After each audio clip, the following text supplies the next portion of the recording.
오늘 우리에게 주시는 하나님의 말씀은 신약성경 누가복음 12장 1절부터 5절까지 말씀입니다. 허락하신 말씀을 봉독하겠습니다.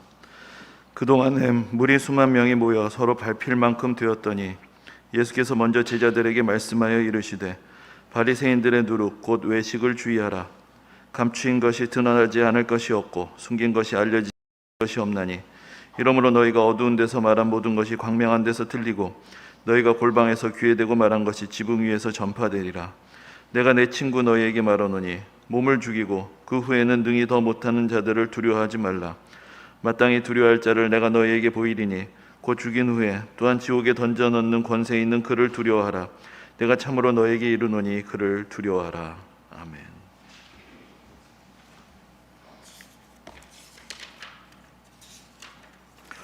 작년 봄에도 춘래 불사춘이다라는 그런 말을 절감을 하게 되었었는데 올해도 그런 것 같습니다. 이제 입춘도 지나고 날도 좀 풀리고 설날을 맞이하게 되었는데도 여전히 우리의 마음은 얼어붙어 있습니다. 모이지 못하는 설날이라는 또 한 번의 초유의 사태, 하도 초유의 사태가 많아가지고 이게 몇 번째 초유인지 모르겠는데 아무튼 설날에도 모이지 못하는 그런 또 한 번의 초유의 사태를 경험하면서 이 달라진 세상에서 어떻게 적응을 해야 하는 것인지, 언제까지 이렇게 살아가야 하는지 답답하기만 합니다. 가족과 친지가 이 어려운 시대에 서로에게 위로와 사랑을 주는 존재가 아니라 잠재적으로 서로를 감염시킬 수 있는 그런 존재로 보게 되는 것, 사실 그 자체가 얼마나 큰 스트레스겠습니까? 근데 우리가 성경을 보면은 성경의 시대, 특히 신약 성경의 시대에도 바이러스가 아니라고 해도 사방이 오염되어 있다는 생각 속에서 강박적으로 손을 씻어댔던 사람들이 있습니다. 그들이 바로 바리새인이라고 불리는 사람들입니다. 바리새인들은 예수님이 사역하시는 곳곳에 등장해서 꼬투리를 잡고 시비를 걸고 갈등을 일으키면서 일종의 악역을 담당하는 이제 그런 사람들도 등장합니다. 그리고 사두개인들과 공모를 해서 유대교의 공회를 움직여서 예수님을 로마 총독에게 고발하여서 십자가형을 받게 한 주범들로 그려지고 있습니다. 그래서 우리가 복음서에 비친 바리새인들의 모습을 보면서 이 사람들은 그냥 아주 나쁜 사람들이구나, 그것도 대놓고 악을 꾸미는 것도 아니고 자신들은 의롭고 경건한 척하면서 뒤에서 숨어서 악한 일을 꾸미는 위선적인 사람들의 대명사처럼 그렇게 그런 이미지를 가질 수도 있을 것입니다. 하지만 우리가 성경을 찬찬히 읽어보면은 이를테면은 기독교인들이하고 다 같지가 않죠. 다 별의별 사람들이 다 있는 것처럼 바리새인들도 다 똑같은 사람들은 아니었습니다.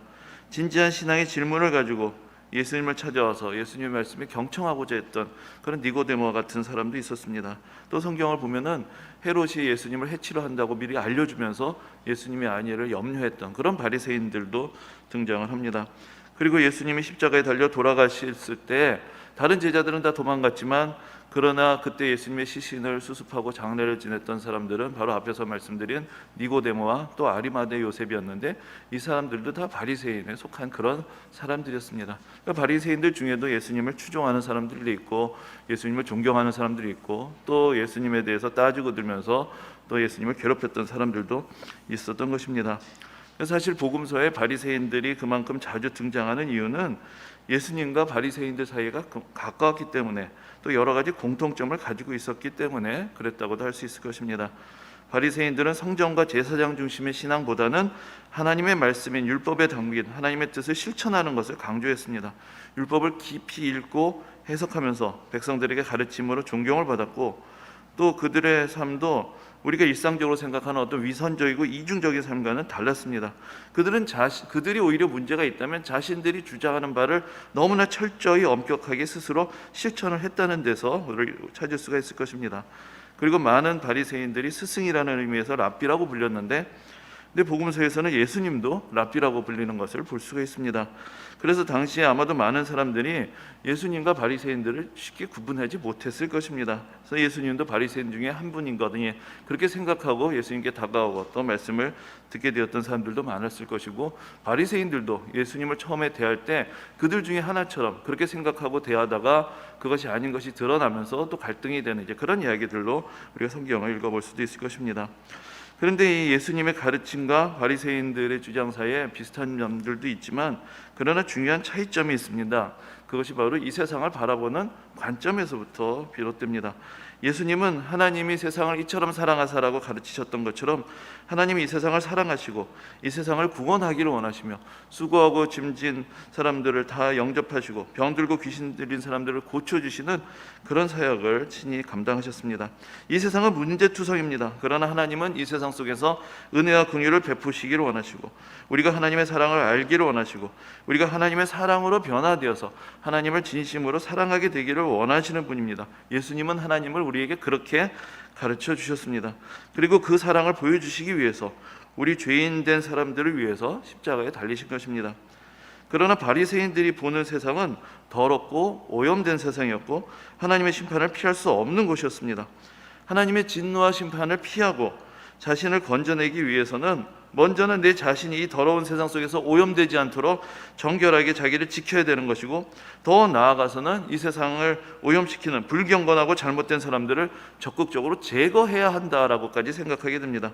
그 대표적인 사람이 바로 회심하기 이전의 바울이었습니다. 그러니까 바울은 자기 자신이 스스로 인정하고 있는 것처럼 바리새인 중에 바리새인이라고 그렇게 철저한 바리새인으로 자라나고 배우고 또 특별한 열심을 가진 사람이었습니다. 그래서 그가 보기에는 이 세상을 오염시키고 있는 예수님의 제자들을 핍박하고 제거하는 것은 이 세상에 더 이상 더럽혀지지 않도록 막는 그런 하나님의 뜻이라고 생각하며 신앙적인 열심을 가지고 예수님의 제자들을 핍박했던 것입니다. 그런데 이제 우리가 구약 성경을 들여다보면 아무리 찾아봐도 바리새인들이 등장하지를 않습니다. 이 바리새인이라고 불리는 사람들은 어디서 갑자기 나타났는지 신약 성경에서부터 이제 기록이 되어 있는 것이죠.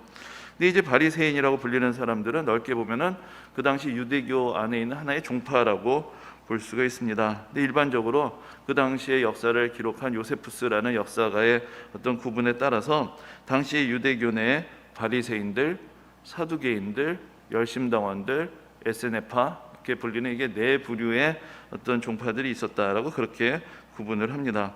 이 사람들이 등장하게 된 배경이 구약 시대하고 신약 시대의 중간 시대입니다. 그렇기 때문에 구약 성경만 열심히 읽어서는 이 사람들의 등장에 대해서 이야기가 좀 어려운 것이죠. 구약 성경의 기록의 마지막 장면과 신약 성경 기록의 첫 장면 사이에는 400년 이상의 차이가 있습니다. 이 중간 시대는 성경에 구체적으로 기록된 시대가 아니기 때문에 성경을 아무리 읽어도 우리가 그 시대의 이야기를 알 수가 없고 또 역사적인 격변이 이어지던 시대이기 때문에 이해하기도 쉽지가 않습니다.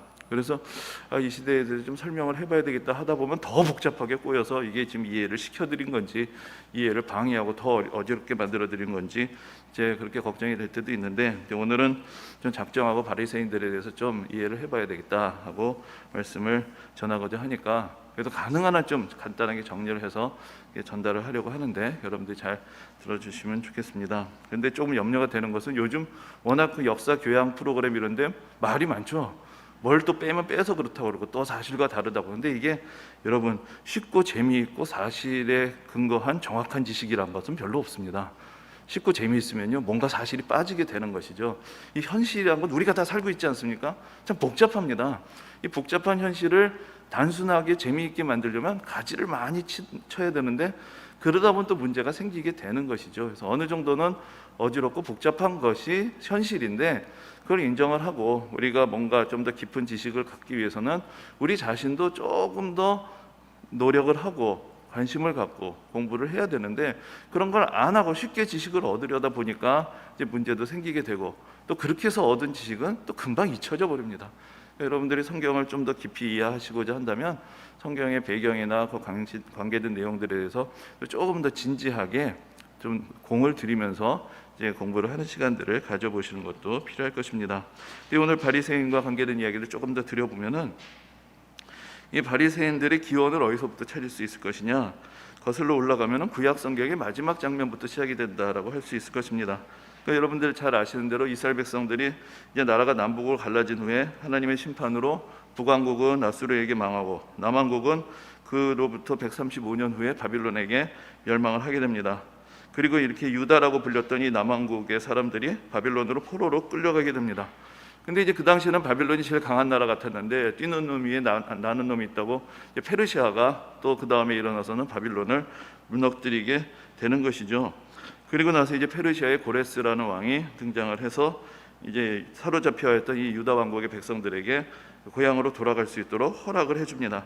근데 이제 여기서 우리가 잊지 말아야 될 것이, 이 사람들은 여전히 페르시아의 지배를 받는 사람들이었던 것입니다. 그러니까 정치적인 자유를 준 것은 아니고 거주 이전의 자유와 신앙의 자유를 준 것이다, 그렇게 이해를 해야 할 것입니다. 그러니까 그 당시에는 예루살렘까지가 다 페르시아의 땅이기 때문에 고향에 돌아가도 여전히 페르시아의 지배 아래에 있는 것이고, 그러나 이제 신앙의 자유를 얻고 하나님을 경배할 수 있는 자유를 얻게 되고, 그 자기 고향으로 돌아갈 수 있는 그런 이주의 자유를 얻게 된 것입니다. 이 예루살렘으로 돌아온 유다 왕국의 백성들은 바벨론의 침략으로 허물어졌던 성전을 다시 세우고 이제 다시는 하나님의 말씀을 저버리지 않겠다고 다짐을 하게 됩니다. 그러한 장면이 구약 성경의 에스라서와 느헤미야서에 잘 나타나 있습니다. 근데 이 대목이 왜 중요하냐면은, 우리가 구약 시대 하면 율법의 시대, 신약 시대는 은혜의 시대, 그렇게 생각을 할 수가 있고, 구약 시대는 그 복잡하고 어려운 율법을 다 지켜야 했던 시대고, 신약 시대 이제 하나님의 은혜로 예수 믿고 구원받는 시대다, 그렇게 생각할 수 있을지 모르지만, 그러나 사실 구약 성경을 잘 읽어보면 구약 시대 대부분은 율법을 제대로 지키지 않았습니다. 율법에 관심도 없었습니다. 그게 오히려 문제였던 것이죠. 율법에 매여서 살아갔던 시대가 아니라 율법을 무시하고 거부하고 부정했던 시대가 오히려 구약 시대였던 것입니다. 그래서 율법주의라고 할 만큼 율법을 중시하고 철저하게 지키려는 사람들을 눈 씻고 찾아보려도 해도 찾아보기가 힘들었습니다. 그래서 구약 성경의 역사서를 보면은 율법의 규정을 그래도 다 지키려고 노력했던 왕은 히스기야하고 요시야밖에 없습니다. 물론 다윗 왕도 신실한 왕이었겠죠. 그러나 성경의 내용 구절들을 보면은 율법에 있는 그대로 절기를 지키고 제사를 드리고 하나님을 섬기고 했던 그 열심을 가졌던 왕으로는 히스기야와 요시야. 히스기야도 좀 문제가 있었고, 요시야가 그래도 하나님의 말씀에 철저하게 모든 것들을 지키고 했던 그런 왕이었는데, 그것도 그 당대뿐이었습니다. 히스기야의 아들 므낫세나 또 요시야의 아들 여호아스나 다들 다시 다 율법을 버리고 하나님부터 멀어졌기 때문에 구약 성경에 기록된 시대 전체에 그 시대가 율법의 시대였고 율법주의의 시대였느냐? 전혀 아니올 시대였던 것입니다. 그랬는데 이제 결국은 나라가 망하게 되었을 때, 그들이 우리가 왜 망하게 되는가, 그 멸망의 이유를 하나님의 율법을 멀리하고 요상을 섬겼던 것에서 찾게 되면서, 이제 포로에서 돌아온 시대에서부터 새로운 신앙의 각성이 일어나게 됩니다.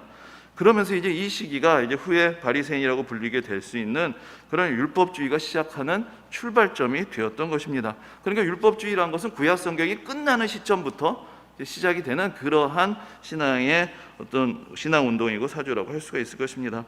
근데 이제 이렇게 페르시아의 시대에 다시 신앙의 공동체를 회복하게 되었을 때, 근데 이제 그 당시 상황을 보면은 먼저 이제 나라가 둘로 갈라졌는데, 북왕국은 이미 망해서 주민들이 다 흩어져 버렸죠. 그 남왕국에 남아있던 사람들이 이제 포로로 끌려갔다가 돌아오면서 새롭게 민족의 역사와 정체성을 계승하게 됩니다. 근데 이 남왕국이 유다 지파가 중심된 왕국이었기 때문에 이 나라를 우리가 그래서 이때부터 그 사람들을 이스라엘 백성이라는 표현보다는 유대인이란 말들을 이제 자주 사용을 하게 되고, 그것이 뭐 유대인, 뭐 영어로는 주, 뭐 이런 말들이 다 사실 그때로부터 이제 시작이 되는 것입니다.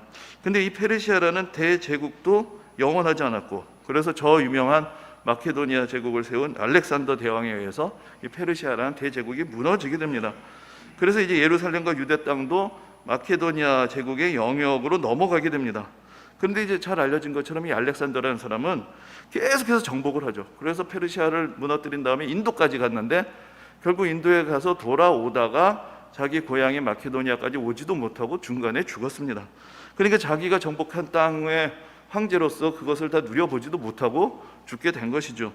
근데 이제 그렇게 죽게 됐을 때, 그 당시 알렉산더에게는 이 제국을 계승할 만한 후계자가 없었습니다. 아들은 있었는데 너무 어렸고, 그러니까 이 부하 장수들이 참 매정하게도 그 왕이 죽는 상황에서 왕의 건강을 염려하는 것이 아니라 이 제국이 누구에게 가느냐, 이게 그걸 가지고 서로 같이 늑달같이 달려들었을 때 그 알렉산더가 가장 강한 자에게 라고 그렇게 이야기하고 죽었다는 그런 전설이 있습니다.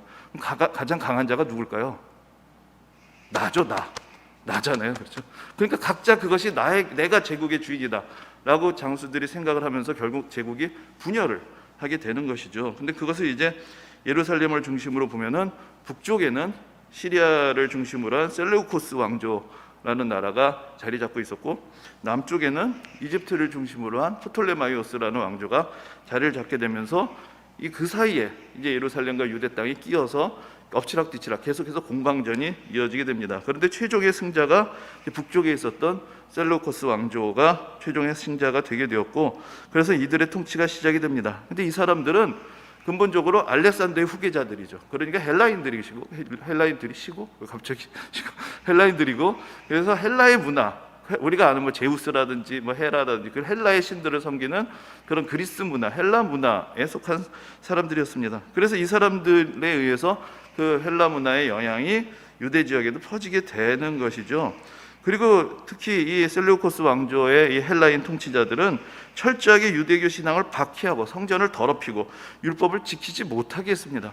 그러면서 이제 신앙의 큰 위기와 핍박이 이어지게 되었던 것이죠. 페르시아의 시대에는 율법을 지키고 성전에서 예배를 드리게 했는데, 이 헬라인들의 시대에는 오히려 그 자유마저도 다 박탈을 한 그런 억압이 시작됐던 것입니다. 그래서 반란이 일어나게 되고, 그 반란이 성공을 하면서 다시 독립을 되찾게 됩니다. 근데 이제 이 이야기를 드리는 것이, 이 반란이 바리새인이라는 사람들이 구체적으로 역사 속에 등장하는 계기가 되었습니다. 그러니까 본래 바리새인들은 거슬러 올라가면 아까 말씀드린 대로 에스라 시대까지 올라가는 하나님의 말씀, 율법을 준수하는데 헌신된 집단이었습니다. 그렇기 때문에 헬라인들이 율법을 준수하지 못하게 하고 신앙적으로 억압을 할 때 거기에 이제 대항하면서 같이 이제 반란을 일으키게 됐는데, 그런데 이 반란을 실제로 주도했던 사람들이 누구냐면은 제사장들이 주도를 했습니다. 제사장들이 주도를 했는데, 근데 이게 문제가 되는 것이죠. 그러니까 원래 이 유다 왕국의 정치적인 지도력은 하나님께서 누구에게 주셨냐면은 다윗 자손들에게 주셨죠. 다윗 자손들은 유다 지파에 속한 사람들인데, 이 제사장들은 유다 지파에 속한 다윗의 자손이 아닌데 이 백성들을 규합을 해서 반란을 일으키는 것을 주도하게 되었던 것입니다. 그런데 이제 그 당시 다윗의 자손은 사실은 명맥은 우리가 마태복음이나 누가복음은 계보가 남아 있으니까 명맥은 이어가고 있지만, 나라가 망하고 나서 정치적인 실권을 갖지 못했고 정치적인 권력은 페르시아 사람들, 바벨론 사람들, 뭐 지금 헬라 사람들이 갖고 있다 보니까 결국 백성들의 구심점 역할을 누가 하게 되느냐? 종교 지도자들이 백성들의 구심점 역할을 하게 되는 것이죠. 그러니까 비교해 보자면은 우리나라가 나라를 잃었을 때 3.1운동을 누가 주도했냐면은 기독교계하고 천도교계가 연합을 해서 3.1운동을 주도했던 것처럼, 정치적인 권력을 가지고 있지 못하니까 종교 지도자들이 연합을 해서 결국은 독립운동을 하게 되었던 것인데, 그렇게 해서 권력을 갖게 된 다음에, 그리고 나서 이 제사장 그룹에 속한 사람들이 자기들이 새로운 왕조를 만들어서 왕을 하게 됩니다.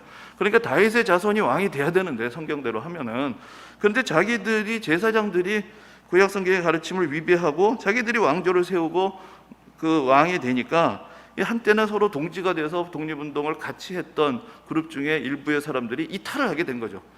그래서 이 바리새라는 말이 어디서 왔느냐 할 때, 갈라져 나간 사람들, 구별된 사람들이라는 뜻을 가지고 있는데, 그 계기가 언제였느냐?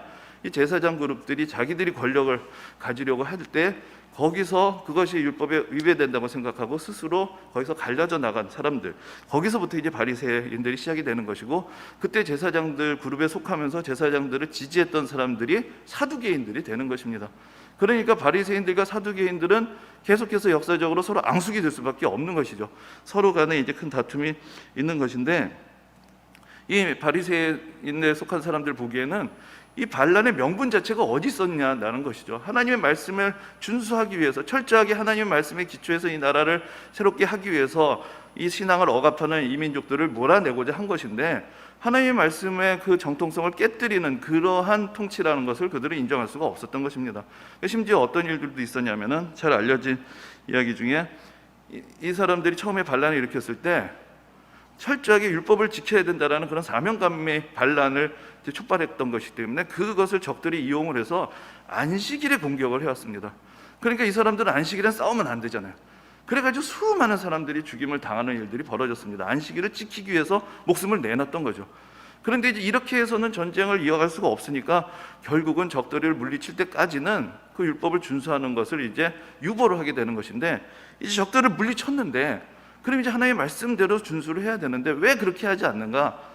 게다가 이제 이 제사장 중심의 사람들이 군사 지도자가 되고 정치 지도자가 될 때 또 하나의 문제가 있습니다. 그것이 무엇이냐면은, 제사장이라는 사람들은 하나님과 백성들을 연결해주고 하나님의 은혜의 통로가 되어야 되는 사람들인데, 그래서 제사장들이 피해야 되는 것이 무엇이냐면 부정한 것을 피해야 되고 특별히 시체를 가까이 하면 안 됩니다. 근데 제사장들이 칼을 들고 싸움을 해요. 전쟁을 해요. 군사 지도자가 돼요. 이러면 어떻게 되죠? 제사장들이 오염이 되죠. 제사장들이 오염이 되면 하나님과 하나님의 백성들 사이의 길이 오염이 되고 막히게 되는 것이죠. 그러니까 이 세상 사방이 다 오염되고 더럽혀지는 그런 결과를 가져오게 되는 것입니다. 그래서 이제 이런 문제 때문에 바리새인들이 그런 사두개인들 또 제사장들과 갈라져 나오게 되고, 그러면서 이제 새로운 종파를 이렇게 구성을 하게 되었고, 그래서 독립은 얻게 되었지만, 그러나 나중에 이제 로마 제국에 팽창을 하면서 다시 결국 이제 로마 제국의 지배 아래 들어가게 됩니다. 그런데 이 과정에서 바리새인들은 로마의 장군이었던 폼페이우스에게 협력을 합니다. 왜냐하면은 이 로마 제국의 정복이 지금 제사장과 사두개인들의 부정한 권력에 대한 하나님의 심판이라고 보았기 때문에 오히려 로마 제국이 팽창하는 것을 협력을 하고, 결국은 이제 그래서 제사장들이 권력을 잃게 되고 로마 제국이 다시 이제 그 지역을 지배하는 시대가 된 것입니다. 그래서 이제 그런 상황 가운데서 바리새인들이 보는 세계관이란 것은 이렇게 이 세상 사방이 부정과 오염이 가득한 곳이었고 하나님의 임박한 심판이 언제나 기다리고 있는 그런 세계였습니다. 그래서 그들은 정결 예식에 그만큼 집착을 했던 것입니다. 그래서 이제 구약 시대의 구약 성경의 율법이 기록된 것보다 더 세세한 규정들을 만들게 돼서 어떻게 생각한 것이냐면은 율법에 이만큼 규정이 돼 있다면은 율법 바깥에 이만한 규정들을 덧붙여 놓은 것이죠. 그럼 내가 이 규정은 어쩌다 어길 수가 있어도 율법은 지킬 수가 있게 되는 것이니까 이렇게 해서라도 율법을 철저하게 지키려고 했는데, 그렇게 하면서 전통으로 만들어서 그들이 덧붙여 놓은 규정을 장로들의 전통, 장로들의 유전이라고 그렇게 불렀습니다. 그것이 이제 신약 성경에 이제 언급이 되어 있는데, 이렇게 하면서까지 율법을 철저하게 지키고 그렇게 함으로 이 세상으로부터 오염되는 것을 피하고자 했던 것입니다. 그리고 이 사람들은 하나님의 진노와 심판이 있을 것을 믿었고 내세를 중요하게 생각하고 의로운 자들의 부활을 믿었습니다. 이 세상은 부정하고 오염되어 있고 이방인들이 지배하며 정의가 무너진 곳입니다. 그러므로 의로우신 하나님은 이 불의하신 세상을 심판하실 것이고 의로운 죽음을 당한 사람들 다시 살려주실 것입니다.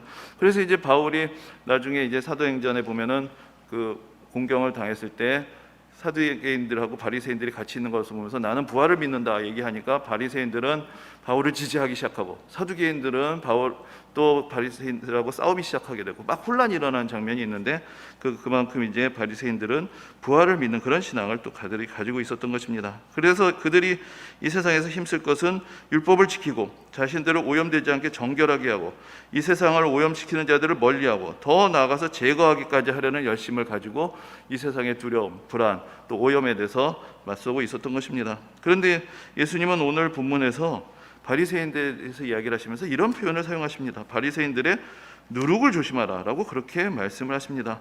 그리고 그 누룩이 곧 외식이다 라고 말씀을 하십니다. 근데 사실 앞에서 말씀드린 대로 바리새인들은 우리가 일반적으로 생각하는 외식주의자, 이중인격자, 위선자들하고는 다릅니다.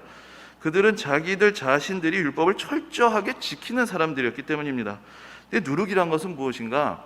누룩이란 것은 밀가루를 부풀게 하는 것이고, 근데 그것은 사실은 변질시키는 것과 마찬가지가 되는 것이죠. 밀가루가 그대로 있는 것보다 누룩을 넣어서 발효가 되면 부풀면서 부드러워지고 먹기가 좋아지게 되기 때문에 누룩을 첨가하게 되는 것입니다. 근데 이제 바리새인들의 문제는 어디 있었는가? 바로 그들의 부풀려진 자의식, 바로 그들의 교만에 있었던 것입니다. 그들이 보기에 이 세상은 온통 더럽혀져 있습니다. 이방인도 더럽고 제사장들도 더럽고 여러 병자들도 더럽고 귀신 들린 사람 물론 더럽고 또 율법을 제대로 지키지 않고 정결 규정을 따르지 않는 사람들도 다 더럽습니다. 그들 자신만이 이 모든 규정을 다 지킨다고 생각하고 또 실제로 그렇게 했습니다. 우리가 듣기엔 좀 지나친 말처럼 들릴 수도 있지만 바울도 뭐라고 얘기했냐면은 내가 바리새인으로 지낼 때 율법으로는 흠이 없었다 라고 그렇게 자부를 하고 있습니다. 그리고 예수님을 찾아왔던 어느 부자 청년도 자기는 율법은 다 지켰습니다 라고 이야기하는 것은 물론 그들이 그만큼 율법에 열심히 있었기도 했겠지만 그것이 바로 그들 바리새인들의 집단적인 자의식이었던 것입니다. 우리는 율법을 다 지켰다, 다 지킨다. 그런 면에서 위선자나 외식주의자라고 부를 수는 없을 것입니다. 그런데 그런 사람들이 사실은 더 무서운 거죠. 나는 다 했다, 나는 잘못한 것이 없다. 그렇게 되면 문제는 늘 남들에게 있는 것이고 이 세상 속에 있게 되는 것 아니겠습니까? 근데 사실 바리새인들이 그렇게 철저하게 율법을 지켰던 그 가운데는 불안과 두려움이 있습니다. 나도 오염될 것에 대한 두려움, 이 세상이 하나님의 심판 앞에 서 있다는 두려움, 조금만 잘못하면 깨어질 것 같은 이 세상 속에서 살아가고 있는 불안과 두려움이 그들로 하여금 더 열심을 내어서 다른 이들과 자신이 다르다는 것을 어떻게든지 입증해야 된다는 그런 강박을 갖게 한 것입니다. 그런데 예수님은 무엇이라고 말씀하셨냐면은 우리를 더럽히는 것은 밖에서부터 오는 것이 아니라 바로 우리 안에 있는 교만과 탐욕이 우리를 더럽히는 것이라고 말씀을 하십니다. 신앙의 열심이 대단한 실천을 만들어냈습니다. 그러면서 스스로를 대단한 사람으로 여기게 되고, 그러면서 다른 사람들을 차별하고 열등하게 여기기 시작하면은 어떤 일이 벌어지는 것이냐? 이 사람은 대단한 그 신앙의 열심을 가지고 더 정결한 사람이 된 것이 아니라 바로 누룩이 들어간 것 같이 변질되고 부풀러지고 오염된 사람이 되어버리는 것이다. 예수님은 그것을 우리에게 가르쳐 주셨던 것입니다. 예수님은 어떤 분이셨는가? 예수님은 용서와 자비와 긍휼과 은혜의 세계를 가르쳐 주셨습니다. 물론 이 세상은 죄로 물들어 있습니다. 오염된 세상입니다. 그러나 그 오염은 하나님의 은혜와 사랑으로 치유될 수 있는 것입니다. 우리가 정죄하고 거부하고 멀리하고 스스로 격리해서는 해결될 수가 없습니다. 오염의 근원에는 죄의 권세가 있고, 죄는 교만과 욕심과 불안과 두려움이라는 무기를 가지고 사람들을 지배합니다. 예수님은 십자가의 겸손과 자기 비움과 희생과 사랑을 통해서 죄의 권세의 그 뿌리를 근본에서부터 깨뜨리신 것입니다. 저는 요즘 가끔 그런 생각을 하곤 합니다. 우리나라 교회가 집단적으로 바리새인이 되기를 경쟁하고 있는 것은 아닌가라는 그런 생각이 듣고 염려가 될 때가 있습니다. 사방에서 들려오는 이야기들이 대부분 다 불안과 불만과 비판과 정죄와 판단의 이야기들이 다 교회를 통해서 들려지고 있는 것은 아닌가. 또 예전에는 좀 소위 이제 진보적인 그룹에 속한 분들이 세상에 대해서 또 비판도 하고 교회 안의 문제에 대해서 비판도 했는데, 이제는 뭐 진보고 보수고 없습니다. 그냥 모두가 다들 이렇게 예민해져 있고, 다들 불안하고, 다들 불만이 있는 이제 그런 시대. 교회에서 나오는 이야기들이 이 불안하고 어려운 시대에 사람들에게 평안을 주는 소리들이 아니라 더 대립하게 하고 더 불안하게 하는 그런 이야기들을 교회에서 서로 경쟁적으로 이쪽에 속한 사람이나 저쪽에 속한 사람들이나 서로 쏟아내고 있는 것은 아닌가, 이제 그런 염려가 드는 것입니다. 물론 우리가 나태한 신앙을 가져서는 안 될 것입니다. 믿음의 분명한 확신도 있어야 할 것입니다. 그런데 그러한 열심과 확신이 맹목적이 되지 않도록 스스로 점검하는 것도 우리에게 필요한 것입니다. 지금 벌써 1년이 다 되어가고, 사실 코로나19, 코비드 19라고 이름을 붙인 이유 자체가 2019년에 발견됐기 때문에 그렇게 한 것이니까 벌써 횟수로 이제 3번째 해가 됐습니다. 이런 상황 속에서 한편으로 우리 신앙이 나태해질 수도 있을 것이고, 어느새 무의지 않고 봉사와 헌신이 없는 신앙생활에 점점 더 익숙하게 될 수도 있을 것입니다. 근데 그것이 편해지기만 느껴지는 것이 아니라 또 한편으로 우리 마음속에 느끼는 불안감도 있습니다. 바이러스가 언제 사라질지 모르겠다는 불안함과 답답함도 있지만, 또 교회 입장에서 이렇게 가다가 교회 다 문 닫는다, 이렇게 믿다가는 제대로 믿는 것이 아니다, 신앙이 다 떨어지고 만다, 이런 불안감도 있는 것이죠.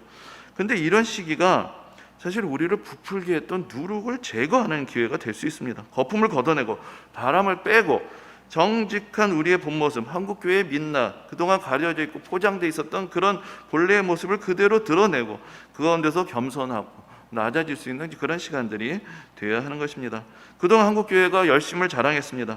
그러나 그 열심이란 것이 사람들이 모이는 곳에서, 사람들이 보이는 곳에서 사람들에게 드러나는 열심이었기 때문에 모이지 못하는 것을 불안해하는 것은 아닌가, 그런 생각이 드는 것이죠.